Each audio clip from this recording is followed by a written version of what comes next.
Boa noite, pessoal. Estamos aqui hoje com mais um podcast, né? E não pode ser diferente dos outros, porque hoje estamos com uma pessoa aqui incrível, uma convidada mais que especial, que ela é pediatra e veio hoje aqui trazer com um assunto bastante importante, não só para aqui que estamos nos bastidores e papos, mas também para vocês aí de casa, que é falar um pouquinho sobre a pediatria integrativa. Então, assim, doutora, boa noite. Boa noite, gente. Eu sou a doutora Ingrid Sá, sou pediatra há 8 anos, né? Eu digo sempre que a pediatria me escolheu, né? Eu tenho uma irmã que é especial, por questões médicas, então isso mexeu muito comigo desde a faculdade. Então eu sempre gostei muito da assistência à criança e do parto. Então por isso que eu acabei escolhendo a pediatria e foquei na parte de pediatria integrativa, né? Na formação médica normal, a gente trata muita doença, né? A criança doente. Mas eu queria promover saúde, né? Que as crianças, a gente promovesse realmente uma criança mais saudável e evitasse as doenças. Então, eu escolhi a pediatria integrativa. Então, eu busco promover saúde, né? Que a criança, a gente vê a criança desde lá da barriguinha da mãe e até ela chegar para a gente, né? Quando nasce. Então, a gente vai passando por todas as etapas da saúde da criança, promovendo saúde. Então, hoje, eu sou pediatra, né, sou consultora de amamentação e também consultora do sono, e hoje eu ganhei o título, né, de mãe de Sofia, né, que agora eu estou na prática intensiva, agora eu estou fazendo outra graduação agora, né, Verdade. como mãe.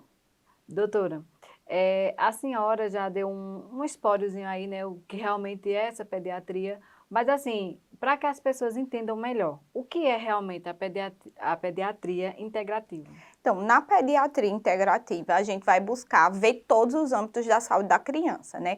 Como foi o histórico dessa criança, né? Como foi a gestação, a gente vai ver como é o sono dessa criança, como é a alimentação, o desenvolvimento, os hábitos que essa criança tem. Então, a gente vai ver tudo, né? Todas as áreas da vida da criança, buscando que fique em homeostase, ou seja, que tenha equilíbrio na saúde da criança para que ela fique cada vez menos doente e cada vez mais saudável. Então, o objetivo da pediatria integrativa seria justamente ver a saúde da criança de forma global, né? Tudo antes de evitar doença e promover saúde. Eu acho assim, em uma das consultas, pessoal, porque eu conheço a doutora ainda, ela é pediatra do meu filho aí já há 4 anos, né, doutora? Assim, que ele já vai fazer 5 anos, então assim, em uma das nossas conversas de consulta, a senhora me falou algo muito interessante, que eu acho também que muitas pessoas que estão assistindo, né, conosco hoje não sabem, não têm esse conhecimento também, que é a importância de ter um pediatra antes que o filho nasça. Né? Porque a gente tem muita, eu pelo menos gente, eu tinha essa visão de que o pediatra era só naquela hora do parto e pós-parto. Sim. Então, assim, eu queria que a senhora explicasse um pouquinho a importância antes do parto e o pós-parto, porque tem mães também, né, que eu tenho pessoas assim que eu conheço que falam, eu só levo meu filho quando está doente. Então, assim, qual é essa importância? Porque a gente tem pelo menos quando meu filho nasceu, todo mês eu levava ele ao pediatra, né, para ver o desenvolvimento dele. E hoje, ele mesmo com 4 anos, eu não só levo ele quando adoece, ele tem a rotina também, né, de ir ao pediatra. Então, assim, que a senhora explique melhor sobre isso, qual é a importância, para que as mães elas tenham esse conhecimento da importância que é um pediatra. Hoje em dia, né, graças a Deus, a gente tem planejamento, né, familiar. Então, as mães se planejam para aquele momento de engravidar. Então, eu sempre digo, o ideal é que você planeje um momento que você consegue, né, na sua dinâmica, engravidar. Então, já a pediatria começa lá atrás, né, quando a gente decide engravidar. Então, eu preciso mudar meus hábitos, então as mães precisam se programar, junto com o pai também. O ideal é que esse casal esteja saudável, para a gente promover saúde para esse bebezinho que vai chegar. Então, ver a sua alimentação, atividade física, sono, para que o seu organismo, né, que você está se preparando para gestar, esteja saudável e aumente, né, a questão da fertilidade. Então, nesse sentido, já começou a pediatria. Então, a gente promove a saúde dos pais para a gente promover a saúde do bebê. Quando a mãe está na fase de gestação, a gente orienta a consulta pré-natal com o pediatra a partir de 34 semanas. Pode ser um encontro ou pode ser mais, dependendo, né, da necessidade de cada mãe. Então, o ideal é que o obstetra oriente isso, né? Por quê? Principalmente no primeiro filho, as mães ficam realmente com muita dúvida, E tem fatores durante a gestação que vai influenciar na vida da criança depois. Então, se essa mãe estava saudável, se ela tinha pressão alta, diabetes, se ela fez todas as vacinas, a gente fala muito das vacinas para a mãe, né, para a gestante. Mas a gente também, né, no pré-natal pediátrico, a gente fala também de vacina para os pais, né, vacina para os cuidadores da criança. Então, a gente conversa muito sobre a amamentação, porque é um fator que é realmente um momento sensível para a mãe. Então, a gente vai conversar sobre pega, posicionamento, apojadura. Então, a gente vai tirar muitas dúvidas, né? A gente também monta um plano de parto para a criança, né? Porque é normal as mães montarem o seu plano de parto, mas a gente monta um plano de parto para o bebê. O que é que você quer que seja feito com o seu bebê quando ele nasce? Você quer que ele vá direto para o seu colo? Você quer que ele faça o colírio, as vacinas, ou você quer que espere? Quais são os exames de triagem que são importantes? Então, a gente vai ver toda a saúde da gestante naquele momento, fazer correções que são importantes. Então, se essa mãe está bem suplementada ou não está, se ela está dormindo bem. O fator emocional, né, da mãe na gestação influencia muito na criança ao nascer. Então, a gente vai conversar muito sobre essa questão de psiquismo fetal, né, que a criança sente o que você está sentindo, hábitos que você tenha na sua gestação que vai trazer um bebê que seja mais tranquilo. Uma mãe mais segura, você vai ter um bebê mais tranquilo. Então, já começa aí, desde a gestação. Então, é uma coisa que a gente tem feito cada vez mais, né? Essa consulta com o pediatra com 34 semanas para a gente tirar dúvidas, para você conhecer o pediatra, para você ver se você se identifica com a forma que aquele pediatra está atuando e também tirar todas essas dúvidas. Quais são os exames que ele vai precisar fazer? Ele vai precisar vir aqui com quanto tempo do nascimento? Então, eu vejo que quanto mais informação a mãe tem, informação de qualidade, claro, ela fica mais tranquila. E aí tudo flui mais fácil. E aí, se você eventualmente não se identificar, você tem tempo para procurar outro pediatra. Às vezes, você vai ter o parto com uma pessoa que você não conhece. Aconteceu comigo isso, realmente. E aí, às vezes, Por acontece falta alguma de coisa. informação, realmente. Acontece alguma coisa com o seu bebê, você não tem segurança naquela pessoa porque você não conhece ainda. Então, o vínculo, eu acho essencial nesse começo. E assim, eu hoje vejo, né, depois que eu passei o processo, a importância realmente, né, porque eu tive, Rafa também foi uma fertilização, teve todo esse processo mesmo que a senhora falou, de tratamento, de alimentação, de perca de peso, foi todo, eu realmente planejei a gestação.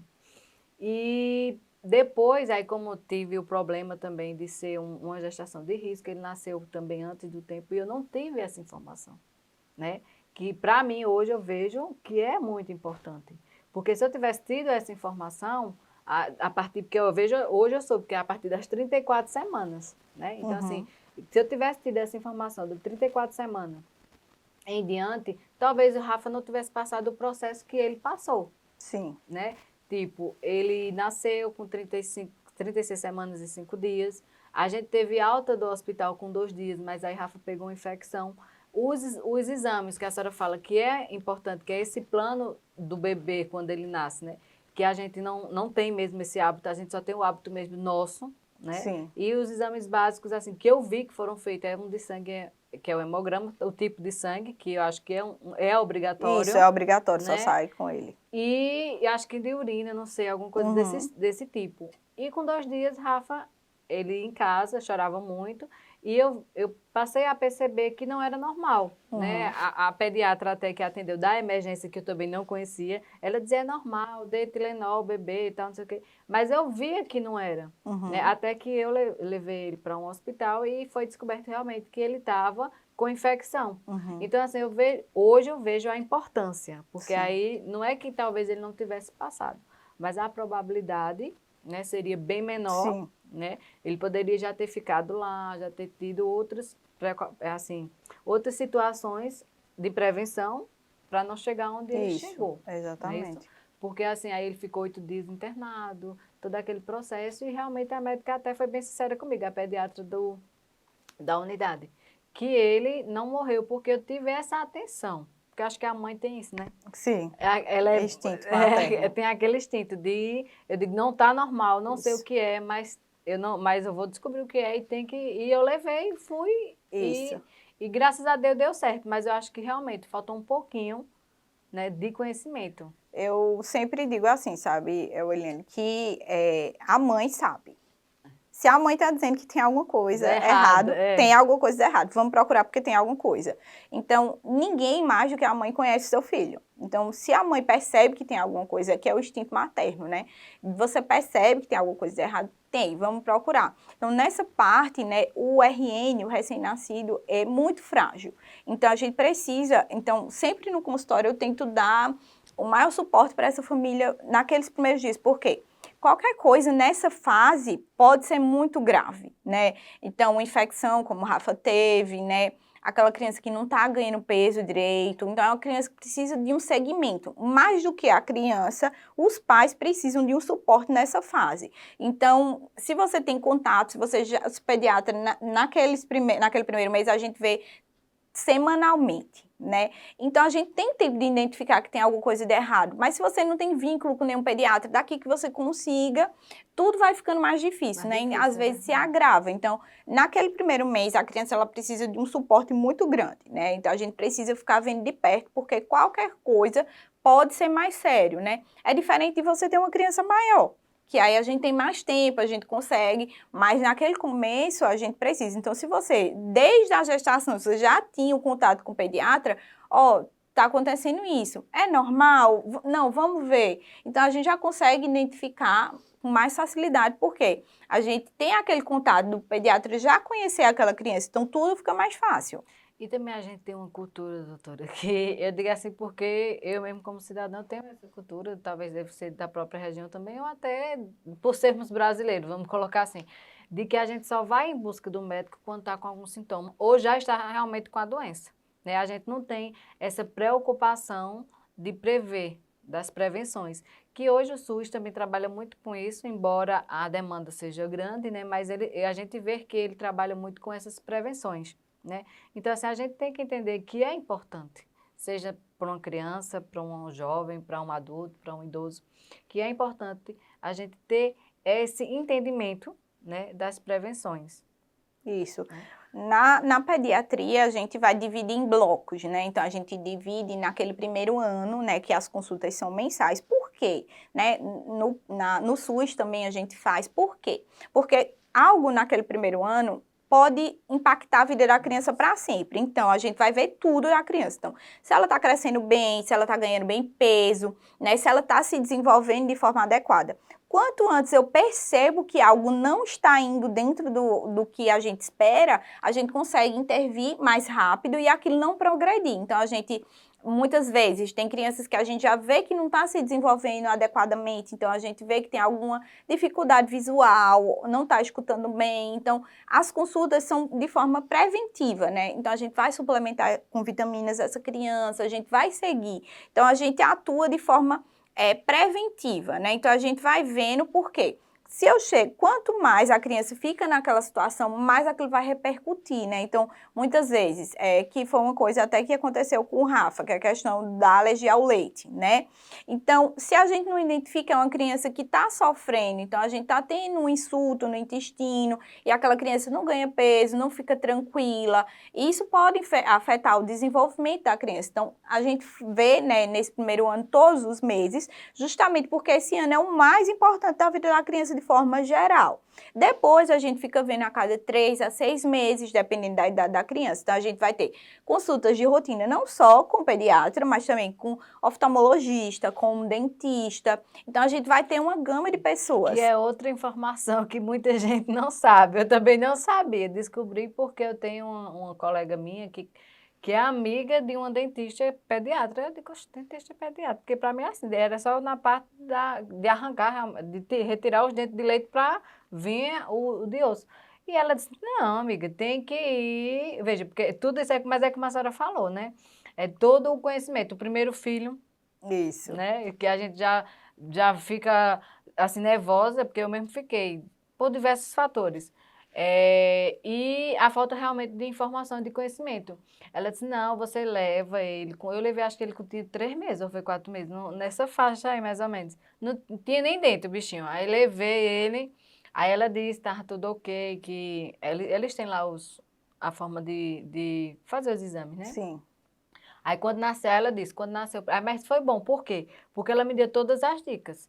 Tipo, quando nasceu o primeiro dentinho, aí a senhora você já tem que escovar com a pastinha, Isso. indicou a pastinha, indicou a própria escova. Então, assim, são informações que a gente acha, né, que não, Uhum. não tem importância e tem, porque eu acredito muito também que a saúde nossa começa pela boca, Com certeza, né? com A certeza. gente não tem muito isso, mas é. E você vê, hoje eu vejo assim, muita criança da idade de Rafa, com vários dentes prejudicados. Isso. Acho que muito por também, assim, acho que é por falta do conhecimento, né? Então, assim, ele teve, veja, hoje ele não tem medo de dentista, por eu também, tem tudo isso também, Isso. né? Criar um vínculo com Eu um levei profissional. ele, assim, bem novinho, e hoje ele vai, hoje tem 4 anos, ele vai 2 vezes, né? Esse ano ele foi mais vezes porque a médica disse que Rafa ela disse assim, foi que ele disse, meu filho, você, eu não sei o que é que você tem, porque com 4 anos já arrancou 2 dentes, brincando com ele, né? Então, assim, o dente, ele estava reclamando do dente, eu digo, mas eu olhava, não via nada, eu trato, escovo, tenho os horários de escovar tudo direitinho, do jeito que ela ensina, eu digo, esse menino, será que esse menino tá com dente, com algum problema no dente? Mas aí, quando eu fui tocar, o dente estava mole. E ele, pequenininho, de 4 anos, não sabia nem dizer o que era que Sim. o dente tinha. Aí levei, aí ela foi, olhou. Aí o vizinho dele já estava amolecendo também. Ela disse, vamos tirar logo os dois. Aí tirou os dois, mas aí já fez também outra prevenção, né? Porque ela disse, como ele só tem 4 anos, ela pediu acho que é um raio-x, né? Isso. Da face. Da face não, do buco mesmo, para ver se ele tem algum problema também ósseo, alguma Uhum. coisa, para ver se foi realmente natural ou se tem alguma coisa óssea. Ela disse talvez um Sim. envelhecimento ósseo, alguma coisa desse tipo. Aí eu até briguei com ela, mas não é porque ele foi uma fertilização dela. Não, isso acontece, porque a gente fica, né, bem preocupada. Então, assim, eu acho de super, é muito importante, né, Sim. isso, porque realmente a gente, até também as doenças hoje, né, que já existiam, mas que hoje está mais visível. Eu acho que quando a gente tem esse acompanhamento, seja ele, como a senhora falou, particular ou pelo SUS, a gente tem a maior chance de dar um equilíbrio. Se não tenho cura, mas pelo menos eu tenho como tratar. E A gen- tratar da melhor maneira. Isso. Hoje a gente está vivendo, né, uma pandemia de doenças crônicas na infância. Então, crianças com obesidade, né, crianças com vários problemas de saúde, crianças com pressão alta, né, então a gente vê esse aumento. Então, a gente também faz essas avaliações para evitar, né, crianças com doença metabólica. Então, a gente precisa ter essa visão de prevenção, né, na criança. É uma coisa que é muito comum os pais acharem estranho. Todos os anos a gente faz exames da criança, né? Sim. Você não faz todos os anos seu exame, né? Então a gente também faz na criança. Por quê? A Sociedade Brasileira de Pediatria recomenda que com 1 ano a gente faça avaliação da criança no intuito de ver se ela tem alguma deficiência de ferro. Mas na pediatria integrativa a gente já vê outras coisas, a gente vê tudo. Por quê? A gente, devido muitas crianças hoje em dia, infelizmente, têm uma alimentação que não é saudável, não praticam atividade física, a gente tem muitas crianças com fome oculta. O que quer dizer isso? Ela tá lá ganhando peso e crescendo direitinho, mas quando a gente vai ver os exames, são crianças que têm várias deficiências vitamínicas. Então, deficiência de vitamina A, vitamina D, ferro, e isso vai impactar no desenvolvimento. Então, todo ano, a gente faz a avaliação daqueles exames para a gente suplementar aquela criança que realmente precisa. Então, além do dentista, do oftalmologista e outras especialidades, conforme a necessidade de cada criança, a gente também vai ver essas questões das doenças crônicas para a gente tentar suplementar, a gente tentar ver o que a gente precisa mudar na vida daquela criança para a gente combater esses casos. Por exemplo, também, quando tem histórico familiar de obesidade, de Já é lipidemia, um né? peso a mais também, né? Exato. Então, a gente já direciona, já tem um olhar diferente para aquela criança, porque ela tem o histórico familiar, né? Hoje a gente fala muito de epigenética, quer dizer isso. Você tem lá a sua carga genética que você recebeu do seu pai e da sua mãe. Mas a gente não tem um determinismo. Não é porque você carrega, né, aquele gene que você vai ter aquele quadro. A gente sabe que 20% é a sua carga genética e 80% é o que você faz. Então, são os seus hábitos. hábitos. A alimentação da criança, o sono da criança, a atividade física. Então, essa parte, né, a gente vai ver, fazer uma boa epigenética para aquela criança. Qual é o ambiente que essa criança vive, né, para a gente promover saúde e diminuir, eu sempre digo, né, o adulto que você vai ser, a gente começa na infância. Então, ninguém infarta aleatoriamente, ninguém, eu não sei porque ele infartou, não sei porque ele tem diabetes. Começa na infância. Na infância. E assim, a senhora falando sobre isso, a gente vê um caso, assim, aumentou os casos também de crianças, né, que estão com essas deficiências, essas doenças, e também crianças que eu fiquei assim sabendo recente, acho que foi alguns meses, que crianças que tiveram paradas cardíacas, que tiveram infarto, veja, e eram crianças que não tinham nem 10 anos. Isso. Né? Então, assim, e muita gente assim, até culpou a vacina, né? Que, né, isso é porque foi por causa da vacina e tal. Então, assim, seria também importante a senhora frisar nesse contexto, como a gente passou, né, pela pandemia, muitas pessoas, eu mesmo passei por um momento muito difícil na pandemia, a gente ficou foi uma surpresa.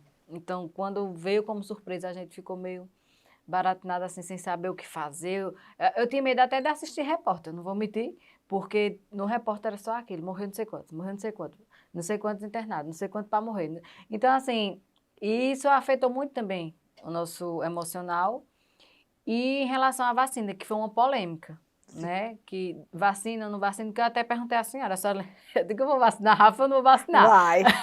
Aí eu digo, eu fiquei com medo, eu não vou mentir, porque também eu perdi 2 pessoas, né, na minha família, meu esposo também ficou entubado.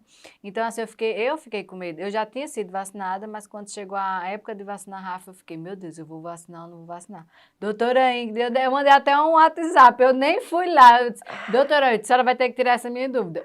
Vai vacinar ou não vai vacinar? Não só pode como deve, né? Uma grande revolução que a gente teve na pediatria, né?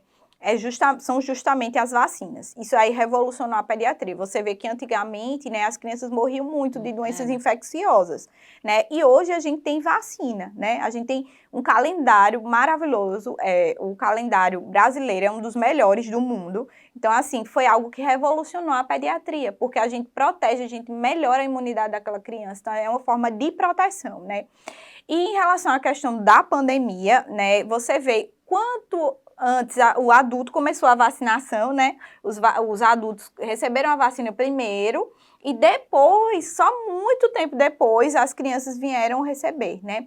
E muitos pais tinham essa dúvida, eu vou vacinar, não vou vacinar? Saiu muita fake news, muitas pessoas que não têm expertise na área, não realmente acompanhou o processo dos estudos de desenvolvimento da vacina. Não foi feito direito. Isso não é verdade, né? Foram bem feitos os estudos, tanto que levou muito tempo para a vacina chegar nas crianças. Então, eu sempre digo, a gente tem que ter medo da doença, a gente não tem que ter medo da vacina, né? Por quê? É algo que você aumenta a proteção para casos graves muito, né? Você protege a criança. Ela pode até contrair, ela pode pegar, mas ela vai ter um quadro muito mais leve, né? Em relação à Covid, a gente teve sim muitas crianças que tiveram quadros gravíssimos, né? Então, é mais comum a criança ter um quadro mais leve, mas teve crianças sim que precisaram de internamento, que vieram a falecer por conta da Covid.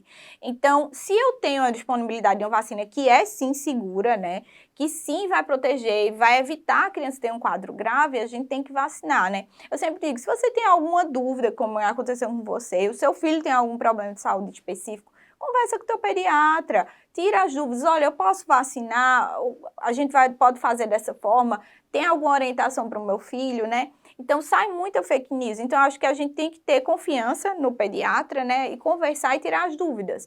Olha, eu posso vacinar? Então, a maioria dos pacientes, a gente pode sim e deve vacinar. Então, sempre tenha medo da doença, não tenha medo da vacina. E eu acho que muita gente faleceu por isso, né?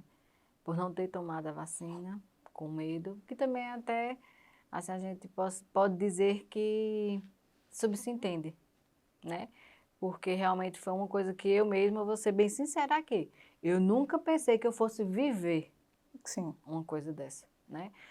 Eu sou cristã, tal, vejo na palavra, né, que viram várias coisas até a volta de Cristo, mas eu não pensei que eu ia estar viva para passar por um Sim, momento, uma situação como essa, sim, né? Isso é uma coisa que, para mim, foi realmente uma coisa de outro mundo. Eu nunca imaginei sim, passar por isso. E no contexto de passar também ter sim, perdas, né? E não só minha, da minha família, mas a perca geral que teve aí no sim, mundo inteiro, né? sim, Então, assim, acho que isso também é algo para a gente refletir um sim, pouquinho como ser humano, como cidadão, né? O que será que a gente pode contribuir mais também, não só para a saúde do outro, mas para a nossa vida, para a sim, sociedade no contexto geral também, com né? certeza. Levar a humildade para com todos, né? Sim, com certeza. Até como profissional, na época que começou a pandemia, eu ainda trabalhava em hospital. E era, assim, impressionante. Era uma coisa, assim, que a gente não acreditava. A gente, como profissional, a gente não acreditava que a gente estava vivendo aquilo, né? Que era muito triste. Eu acho que, até que com crianças mesmo, teve um paciente que me marcou muito, que, na verdade, ele deu entrada pela ortopedia, uma dor na perna e nem ia para a pediatria. E o ortopedista, olha, tem alguma coisa estranha nessa criança, vem olhar. E quando a gente viu, era Covid e assim, a criança chegou andando e à noite estava entubada. Então, assim, era uma coisa que para a gente, como Inexplicável, né? inexplicável, para a gente, como pediatra, era algo inimaginável. Então, assim, e o que eu acho que é mais difícil é justamente das pessoas não poderem estar perto do seu ente querido, a pessoa doente, né? Você não poder se despedir, você... Na verdade, naquele início a gente não tinha muita informação, então a gente queria proteger As ao outras máximo as pessoas. pessoas, né?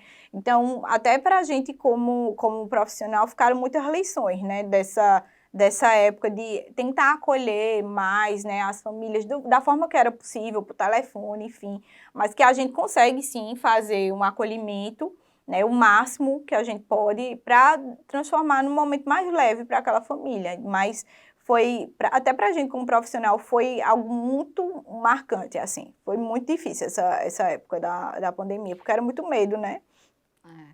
E assim, a gente espera que tenha realmente passado, né? Assim, que Espero que sim. bem longe, bem longe. É, Mas assim, muitos ainda falam também que já existem alguns estudos que tá para vir outros, outra, não sei o nome aí, mas assim, por causa das mutações, isso, na né? verdade, o que a Mas a gente... senhora acha que quem foi vacinado, assim, apesar que vai ser mutações, mas acho que o organismo, como, assim, como será? O que a gente pode fazer, eu acho, é feito, muitos médicos nos falam que é a boa alimentação, né? Tá sempre fazendo os exames, vendo como está em relação às vitaminas, essa parte, mas assim, é algo que a gente hoje tem uma lição que a gente tem que estar sempre de olho, de tentar fazer o melhor para que se eu creio, quero que não, né, gente? Mas ninguém sabe. Mas assim, que vá para bem longe, mas se vir, que a gente possa realmente, né, assim, saber para a gente não ficar feito, ficou. Isso, Sem saber, meu Deus, um toma isso, aí um dizia, é para tomar isso, toma aquilo. Não, é só a relação à alimentação, exercício físico, quem era obeso, porque assim, foram muitas surpresas, isso, né? Tinha pessoas que eram hipertensos, eram obesos, teve Covid e não sentiram quase nada. isso. Outras pessoas que não tinham doença nenhuma. Isso. Na verdade, é assim, quando você tem quadros novos, né, como aconteceu, a gente precisa dos estudos para a gente entender. Então, com o passar da pandemia, a gente foi cada vez mais conhecendo, né, a doença e entendendo como a gente poderia atuar no caso de cada paciente. Mas o fato é que, assim como o vírus da gripe, vai estar aí, né? Só que aí a gente precisa, é uma doença que vai estar na comunidade, né? Mas não, como você tem pessoas, a maioria das pessoas vacinadas, você diminui os quadros graves, né? Então, o que a gente quer é justamente isso, não ter quadros graves, né? Muitas pessoas negligenciam também a vacina da gripe e o influenza é um vírus super Isso. grave, né? Que pode ter uma evolução tanto na pediatria como nos adultos, um quadro mais sério. Então, o ideal é que você esteja com sua vacinação em dia. A gente fala muito da vacinação para as crianças, mas existe a vacinação em cada faixa etária, né? A vacinação do adolescente, a vacinação do adulto, do idoso. Então, o ideal é que você esteja com o seu calendário atualizado e, consequentemente, você veja a sua saúde de forma geral. Então, cuide de todas as áreas, porque você atuando dessa forma, você vai ter uma imunidade melhor, você vai conseguir, caso você fique doente, se recuperar com mais facilidade. Então, é uma coisa que você planta para você poder colher, Colher, né? verdade. Principalmente nas crianças, Com né? certeza. A alimentação, porque tem pais que não têm essa rotina alimentar saudável, né? Eu digo isso porque eu também fui uma, uma delas, mas assim, hoje Rafinha também está na nutricionista e tudo isso, porque eu vejo essa necessidade também alimentar, né? É um contexto, na Sim, realidade, é um conjunto, né? Acho que, feito a senhora falou, vai muito de cada criança. Vai ter criança que vai precisar de mais especialistas e outras não. isso. Mas assim, mas a gente tem que entender que é um conjunto. Isso. Essa parte, né, nutricional é o carro-chefe, né? A alimentação é a base de tudo. Então, na pediatria, a gente tem que ver que tudo começa com a alimentação. Então, eu sempre digo para os pais, não adianta você querer que seu filho se alimenta bem se você não Não come come. bem. Então, a gente é exemplo como pais, né? Somos o espelho da criança. Então, se você não se alimenta bem, então cuide da sua alimentação, porque a criança vai ver o que você está comendo. E, consequentemente, se na sua casa não tem alimentos que não são saudáveis, não vai fazer parte do hábito da criança. É claro que o final de semana, uma coisa, isso não tem problema. Se na maior parte do tempo você tem uma alimentação saudável, mas principalmente na infância, é onde eu acho que os pais têm uma responsabilidade muito grande, que é a formação do hábito alimentar da criança. Então, a gente precisa realmente focar na nutrição, né, de alimentos saudáveis, evitar, hoje é um problema seríssimo essa parte dos industrializados, né. Muitos pais mandam lanche industrializado para a escola, isso é péssimo, né, você tem conservante, estabilizante, vai atrapalhar toda a microbiota da criança, a absorção dos nutrientes da criança. Então, a gente precisa focar muito, né, de ter uma alimentação saudável. A criança que ela pode ter um nutricionista é muito valioso, né? Porque, às vezes, como pais, ficam realmente perdidos. O que é que eu posso dar? Eu não posso dar. Então, um nutricionista, um pediatra que também tem essa visão da importância da nutrição é fundamental. Por quê? Uma criança que ela se alimenta bem, ela fica menos doente, porque ela tem um desenvolvimento dentro do que é esperado. Então, hoje a gente fala muito de crianças que estão desnutridas, porque elas estão elas se alimentam tão mal, né? Tem alimentos tão pobres, digamos assim, que elas não têm uma nutrição adequada, né? Então, a gente tem muitas crianças que são obesas, mas elas estão desnutridas, Sim. né? Então, que é totalmente diferente do que a gente via no passado, que eram crianças realmente muito emagrecidas, né? No sentido ainda da alimentação, né?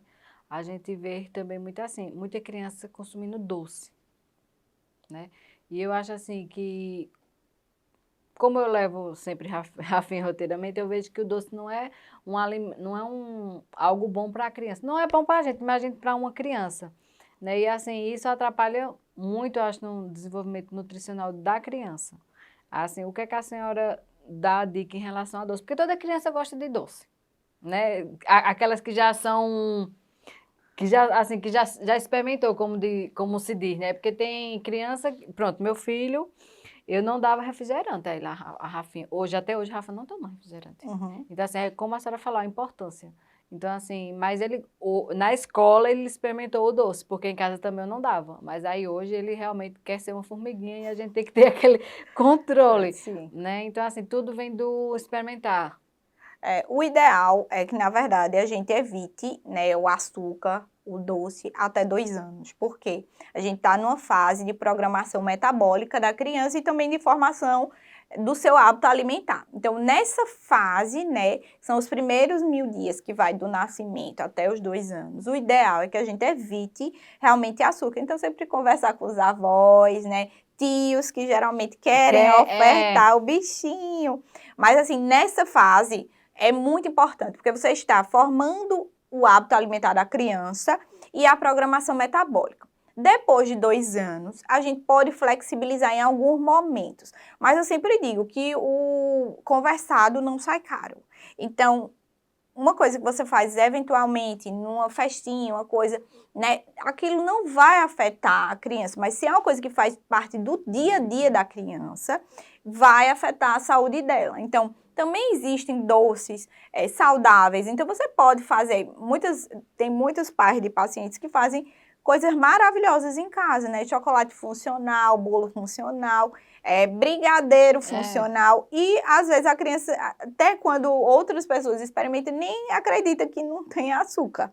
De tão bom que é. Então, a gente tem que também tentar fazer nossa parte para que a criança não... Eu também acho que tudo que é demais, que é tudo radical, não pode... Futuramente pode gerar uma compulsão. Então, eu acho que a criança tem que ter o equilíbrio, né? Ela tem que saber que aquele docinho é uma exceção à regra, não é a rotina dela. Então, no final de semana, de vez em quando, no aniversário, eu também acho que você ser muito radical na infância é algo prejudicial. Então, acho que a gente tem que tentar ofertar o mais saudável possível e quando não for possível, a gente saber que aquilo é uma exceção à regra. Aquilo não faz parte da rotina da criança. Eu acho que é bem por aí. Porque também, às vezes, você vai arrumar confusão com a avó, com a avó, com todo mundo, né? Principalmente com os avós, né? É. Lá em casa é a avó especificamente. Doutora, para as mães, para as mulheres que querem ser mães, quais os cuidados? Olha, eu acho que o principal é você cuidar primeiro da sua saúde física, né? Então, estar em contato com o seu médico, né? Fazer toda a avaliação. O ideal é você começar a suplementar as vitaminas bem antes, né? Hoje a gente fala de 90 dias antes de você engravidar. Eu sempre digo que você tem que arrumar a casa. Você tem que arrumar a casinha porque você vai ser a moradia daquele ser. Então, o ideal é você, justamente, cuidar da sua alimentação, do seu sono, você equilibrar e suplementar, né? Uma mãe que ela já inicia a gestação com deficiência de ferro, com várias outras deficiências, a gente vê que aumenta a chance de parto prematuro, diabetes gestacional, então, pré-eclâmpsia. Então, o ideal é a gente cuidar justamente desse pré-engravidar, justamente, então, ter um equilíbrio do seu organismo, né? Fazer todos os seus exames, né? Passar com o seu ginecologista para você estar bem equilibrado, né? Porque aí, se você tá com tudo em dia, você tá com as vitaminas em dia, seu corpo tá bem equilibrado, aquela gestação vai ser muito mais fácil. A gente vê muito parto prematuro porque a mãe já não tinha hábitos bons antes da gestação e, consequentemente, na gestação você vai ter essas intercorrências que são as principais que eu falei, né? O parto prematuro, diabetes gestacional e pré-eclâmpsia, né? Que são problemas sérios.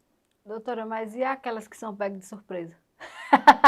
Aquelas que não teve como planejar. Aí a gente vai correr atrás do prejuízo. Aí, assim, dê umas dicas aí para... Porque acontece muito, né? Nós mulheres que temos uma vida sexual ativa e tem um parceiro, Sim. Então ninguém está livre de acontecer algo como esse. Sempre tem várias surpresinhas, né? O ideal é justamente descobrir a gestação, já procurar, né, o seu obstetra de sua confiança, para a gente fazer toda a avaliação. Então, a gente vai avaliar tudo.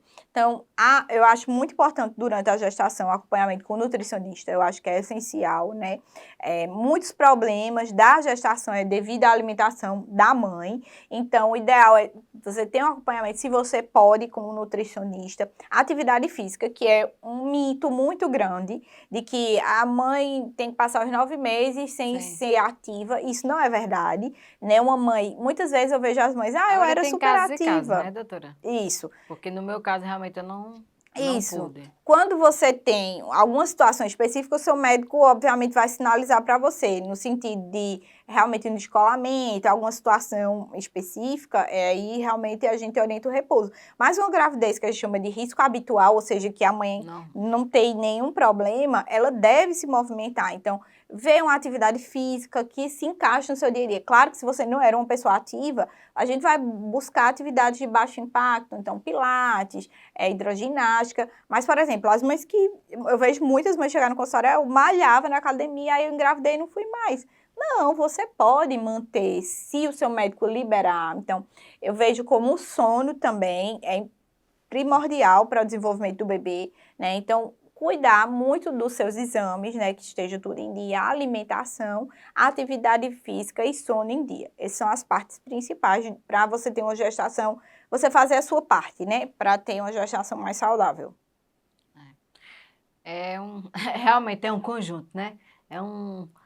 É algo assim, não é só engravidar e ser mãe, Isso. né? Vem aí as responsabilidades, né?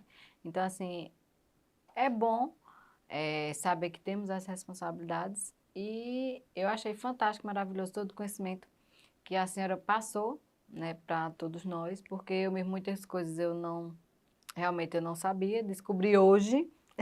E veja que fui bem, assim, bem acompanhada, né? É porque eu costumo dizer que minha gestação não foi de 9 meses, não, foi de 24, porque 1 ano e pouco atrás eu já vinha trabalhando ela, né?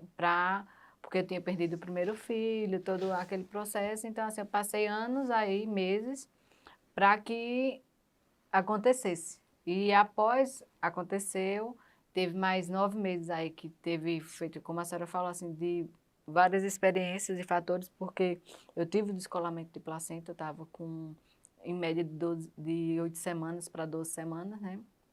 Tive um sangramento, até quando eu fui fazer a ultrassom, eu já estava na minha cabeça que eu não estava mais grávida, porque o meu primeiro filho eu perdi dessa maneira, né? Tive o sangramento e quando foi fazer a ultrassom eu já não tinha mais nada. Apesar que quando eu fui ao banheiro eu senti, né, que tinha sido expelido. Só que eu não, eu ainda, com a gente como assim, tá grávida, quer, Sim, né, que esteja ainda. Então assim, quando eu fui fazer, a primeira aí foi que o médico disse que não tinha mais nada.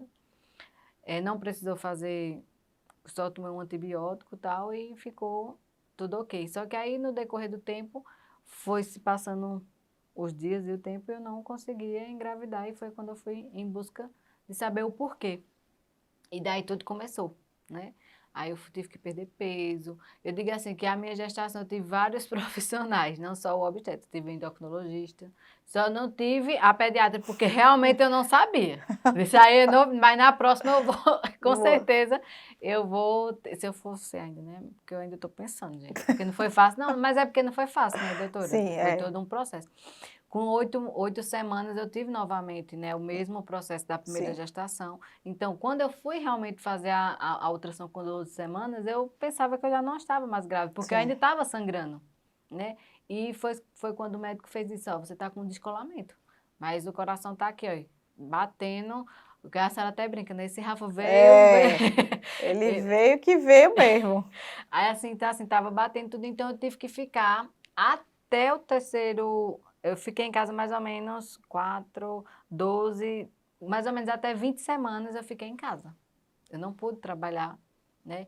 E depois do que eu descobri com 8 semanas que estava com descolamento, eu passei 1 mês em cima da cama. Eu só saía realmente para ir ao banheiro e Sim, tomar banho. Até para comer, eu comia deitada. sim, E fiquei muito fraca, foi um período que eu fiquei realmente muito fraca. Tomei muitas vitaminas realmente para conseguir segurar aí hormônios e sim. que são, né, a gente pode implantar ou tomar. Então, assim, fiz todo esse processo. Mas aí depois, quando mais ou menos eu estava realmente com 4 meses, aí que já foi fazendo as outras ultrassons, ele foi desenvolvendo Tudo tudo de bem. acordo com o que era. Até chegar a 36 semanas, que eu já estava muito pesada, mas eu pensava assim, que o cansaço que eu sentia era realmente da Normal. barriga, porque ele era Uhum. uma criança, um feto ou uma criança, não sei como é que chama, um RN muito grande Grande. para mim. Então, assim, eu digo, deve ser o peso, né? Até que quando eu fui fazer a última ultrassom, que a obstetra tinha pedido, que eu já tinha feito um antes, parece que assim, tudo é Deus, assim, eu É. acredito muito nisso, né? Então, assim, eu fui fazer a última ultrassom para ver o peso dele. Ela disse, você vai fazer dia 24 a ultrassom, para o dia 31 a gente vê se tira 31 ou no comecinho de fevereiro. Aí eu digo, tá bom. Então, quando eu cheguei no dia 24 eu já estava muito cansada, né? Assim, só que eu pensava realmente que o cansaço era o peso. Só que o cansaço era a pressão alta e eu não sentia nada, só sentia essa fadiga. Sim, E quando fez a ultrassom, né, aí ela falou que tinha uma artéria, a artéria direita não estava passando o oxigênio adequado para ele, só a esquerda. Então, assim, eu tinha que falar com a minha obstetra para ver o que é que ela ia se posicionar. Ela disse assim, a oxigenação está sendo feita, mas não adequada para a Sim. criança. Então, você tem que entrar em contato com ela. E quando eu saí de lá da ultrassom, eu fui direto para a sala de cirurgia. Então, assim, ele nasceu com 36 semanas e 4 dias e passou todo esse processo. Até 1 ano e 6 meses, mais ou menos, eu também não saí de casa. Então, passei quase aí 3 anos, Sim, né, em casa, né, sem poder fazer muita coisa. sim. Ajudava como podia no trabalho, mas eu passei aí quase 3 anos nesse processo, do antes, durante e Depois. depois. Então, assim, e eu acredito nisso, primeiramente Deus, né, em segundo, realmente o conhecimento dos profissionais, Sim, né? Então, assim, para mim foi muito valioso isso, né? E eu estou compartilhando aqui não só com as pessoas de casa, mas com a senhora, porque a senhora também passou por um processo sim, parecido em relação à sim, fertilização, né? Então, assim, eu acho que é importante a gente também passar isso para as sim, pessoas, até porque a fertilização não é só a parte de você engravidar ou fazer todo o processo antes. Tem também a parte psicológica, sim. né, que eu acho que é o que atrapalha Mais muito difícil. as pessoas. Eu tive que fazer, eu tive que me tratar psicologicamente, eu tive que me preparar para o sim e para o não. Sim, Então, assim, na minha cabeça, eu sempre tive o não e queria o sim, mas eu tinha que deixar o meu psicológico preparado para todas as coisas. Então, eh, de 5 óvulos, só 2 foram fecundados, de 2, só um estava saudável e eu só tive a chance de colocar um. Então, as probabilidades dentro da fertilização, a gente sabe que cai bastante. aham, Mas, assim, como eu sempre digo, primeiro, Deus. Deus. Então, assim, tudo. Passei o processo, não foi fácil.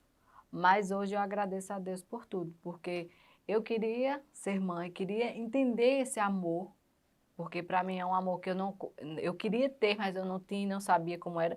E eu achava que sabia também, ainda tem essa É, parte, que a gente acha que sabe o que é ser mãe. sim, Pô, porque eu tenho muitos sobrinhos, eu criei alguns sobrinhos, então assim, a gente tem também um amor, mas aham, quando a gente tem o nosso filho, é um amor que eu digo assim, é um amor, é a prova que Deus é existe, verdade.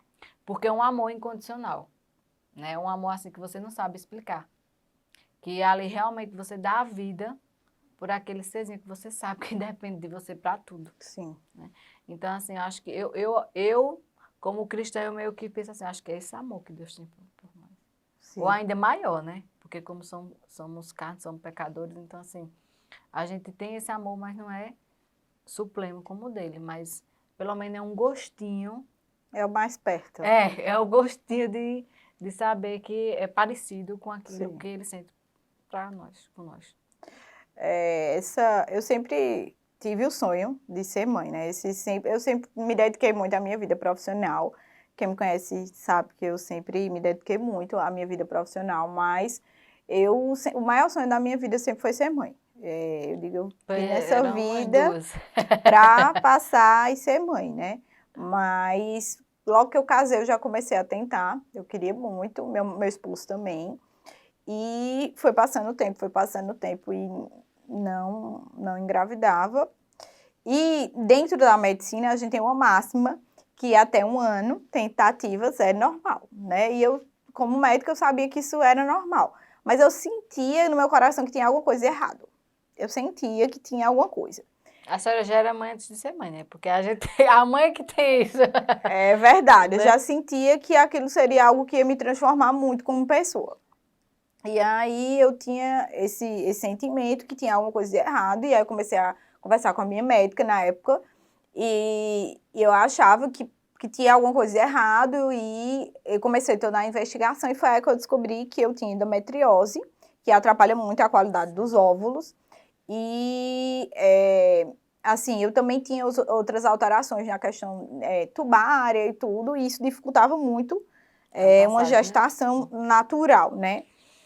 E eu sou pediatra, eu trabalho com famílias, né? A minha paixão, eu amo conhecer famílias, eu digo que a gente cria um vínculo, né, com aquelas famílias e eu não vou realizar o meu maior projeto, que é o projeto de ser mãe. Só que Deus já tinha colocado no meu coração que aquilo ia acontecer, não sabia quando nem como, mas eu sabia que realmente uma hora ia acontecer. E aí eu me vi do outro lado.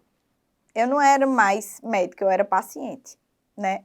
E aquilo foi muito difícil para mim. E quando eu recebi a indicação, depois que eu fiz todos os exames de fertilização in vitro, parecia que o mundo tinha caído, né? Porque é muito caro, você sabe, é um processo muito caro. E você fica assim, o que me, no período assim, meu Deus, será que se eu for em busca disso, eu vou ser mais do que Deus? Porque ter a vida na mão, veja a escolha que eu tive que fazer. O médico disse, um óvulo seu não está saudável. Você vai implantar ou descartar. É como, meu Deus, eu estou descartando uma vida. Né? Eu fiquei muito isso, até que chegou um profissional também para mim e disse, Deus, ele é maravilhoso, ele está lhe dando a chance, né, de usar o que ele também Exato. permitiu e deixou na Terra, que é a ciência, Isso. a medicina. Deus deu a inteligência ao homem para que ele possa ajudar. Mas a gente fica. Na verdade, assim, quando a gente começou o processo, né, eu fiz 2 tentativas de fertilização in vitro. Na primeira, meu marido tinha certeza que ia dar certo. Mas Deus tinha um propósito para ensinar algo para ele, que a gente acha, eu vou fazer o processo e com certeza vai dar certo. Não. O médico, ele faz a parte dele, mas quem dá a vida é Deus. Então, assim, não deu certo. E hoje, eu e meu marido, a gente entende que, para mim, eu já tinha isso no meu coração, só vai dar certo se Deus quiser. Se Deus colocar a mão e for para dar certo. Se não for para dar certo, não vai. E realmente, naquele momento, ele tinha um projeto maior, que era transformar a nossa vida. Transformar meu esposo, que hoje a gente se aproximou muito de Deus. Então, o agir de Deus foi muito lindo realmente na nossa vida. E no segundo processo, a gente se sentia amparado, porque não é fácil, né? Processo muito difícil, de muitos exames, muitas medicações, muita espera, né? E eu passei também, eu só tive um blastocisto também para transferir. E aquilo dali é uma chance que você tem, né? Mas eu também tive sangramento, e aquilo me transformou também como médica, no sentido de que no início da minha gestação foi muito complicado. E a minha médica foi um suporte para mim. Então, eu penso, ela foi tão importante para mim, eu quero ser importante na vida dos meus pacientes. Algo que às vezes para a gente é simples, para outra pessoa não é. E eu não tava, aquilo não é a minha área de atuação, eu sou pediatra, não sou obstetra, né? E aí, o suporte que ela me deu foi muito importante naquela fase. Então, hoje eu penso com as meus pacientes, ó, às vezes a mãe diz, tá com febre, tá assim, aí a gente sabe que não é nada demais. Mas para aquela mãe, ela sabe que é normal. Então, ontem mesmo eu estava conversando com a mãe, eu disse, olha, assim, assim, assado, faz desse jeito, isso é normal, não vai convulsionar por conta disso. Ela era isso que eu queria ouvir, sabe? Quando eu preciso me preocupar, então, me mudou muito como profissional de enxergar o lado do paciente, né? Dos pais, no meu caso, né? Então, assim, me transformou, eu passei a minha gravidez, foi uma gravidez abençoada depois desse processo. E quando eu conheci, naquele momento que baixa o pano, que você vê o amor da sua vida ali, você sabe que aquilo é a prova do amor de Deus na sua vida, assim. E eu tenho vivido essa maternidade, tem sido muito feliz e muito leve. Que eu tinha muito, eu não sei o que você acha, Eliane, porque eu vejo que muitas mães que passam muita dificuldade na gravidez, às vezes têm uma maternidade muito pesada, porque tem muito medo de perder, de acontecer alguma coisa. E eu acho que também é um presente de, como pediatra, eu ver que a gente precisa ter uma maternidade mais leve, né? Que a gente precisa... e por isso também eu busco ser rede de apoio para as mães, porque eu sei que é uma fase difícil, né? Para que a gente não perca o mais gostoso da maternidade, que é curtir nossos filhos, né? Eu tive esse medo por ter perdido o primeiro, né? Então, assim, eu tive esse medo. Então, assim, eu até acho... Ou antigamente eu não acreditava muito, até fazer um pouco de terapia, assim, de estudar mesmo, né? A terapia. Eu não acreditava que assim, eu sei que o filho eu sentia, mas não que ele podia trazer algo que a gente sentia, entende? Então, assim, hoje eu entendo que eles trazem, né? Porque, tipo, Rafa, ele é ansioso, acho por causa da minha ansiedade de que fosse logo aqueles 9 meses, passasse muito rápido para ele sair logo e eu ver e saber que ele que não ia perder. E também o medo. Ele traz muito isso nele, o medo. Às vezes, nada, ele disse, mamãe, eu tô com medo. Aí eu passei a observar isso nele. Sim. E foi quando eu parei para pensar que eu transferi isso para ele. Hoje a gente fala muito de psiquismo fetal, né? Que o que a mãe sente, a criança sente. Só que eu também busco que as mães não levem para um lado muito negativo. Porque também tem coisas que a gente não consegue controlar, né? Quando a gente passa situações difíceis. Então, eu sou médica, eu entendia que aquilo não era... Mas muitas vezes meu marido fazia, eu posso relaxar agora nessa ultrassom que tá dando... Não, porque na próxima tem que ter isso, aquilo, e, como médica, né? E ele sempre, meu Deus, não, isso não é positivo. Se for da vontade de Deus, ela vai estar aqui com a gente. Então, eu acho que a gente tem que entregar um pouco também, senão a gente não curte. Não curte, fica sempre naquela sensação, naquele medo de algo ruim acontecer, né? Mas que essa ansiedade, esse medo, o mais porque a gente consegue controlar, porque também afeta o bebê, né? Mas também não levar para um lado muito negativo, porque a mãe sempre se culpa. Né? E isso não leva a gente a nada nessa parte da culpa. Eu me culpava, mas eu compreendo que também. É o processo. Que é o processo, exatamente. E ele também tem que passar o processo dele, Isso. né? Então, assim, doutora, eu só tenho a agradecer, né? Assim, a senhora ter aceitado o convite. Muita gratidão, porque acho que o conteúdo foi fantástico. Né? Acho que muitas pessoas aprenderam muito. Eu mesmo, particularmente, eu aprendi muito, né? E aprendo muito todos os dias com todas as pessoas. E a senhora hoje foi uma delas, em especial. Então, assim, eu queria ficar mais, né? Mas, assim, não dá mais, né, gente? Mas, assim, obrigado, não só a senhora, mas como a todos que estão aqui, né? Tem os meninos aí, ó, que eles ficam só caladinhos, né, doutora? Mas a gente depois vai começar a apresentar eles, porque eles não gostam muito, não, mas a gente vai apresentar, porque para que tudo isso aconteça, né, a gente também tem o outro lado da câmera. Então, obrigada a vocês, obrigada à doutora, e só gratidão a vocês e a senhora, que a senhora se despeça. Obrigada, amei participar, né? Eu acho que a gente tem que ter um propósito, né, na nossa vida, e o meu propósito como pediatra é transformar vidas, porque quando a gente transforma a vida de uma criança, de uma família, a gente transforma a vida dela para sempre, né? A gente marca aquela vida para sempre. E quando eu cheguei aqui, eu senti uma energia muito positiva. Ai, que bom. E quando eu lhe perguntei de onde veio, né, esse projeto tão bonito, e você falou que foi o Espírito Santo, né? Então, o agir de Deus é muito lindo e eu fiquei muito feliz de ver esse projeto. De parte, fiquei muito honrada, William, com esse convite. Assim, eu já estava e agora eu estou mais. Eu conheci o seu propósito. Então, eu fico muito feliz de ver quanto você tem feito para agregar na vida das outras pessoas. Esse é seu propósito. Então, eu só tenho gratidão pelo convite. Eu que agradeço, né? E sabe, assim, eu vou deixar outros convites também, mas aqui agora eu vou deixar o convite para que a senhora entenda e saiba que a casa, né, aqui o espaço, está com as portas abertas para quando a senhora precisar passar mais conhecimento para a população, saiba que aqui estamos à sua disposição. Eu que agradeço. Até a próxima, pessoal.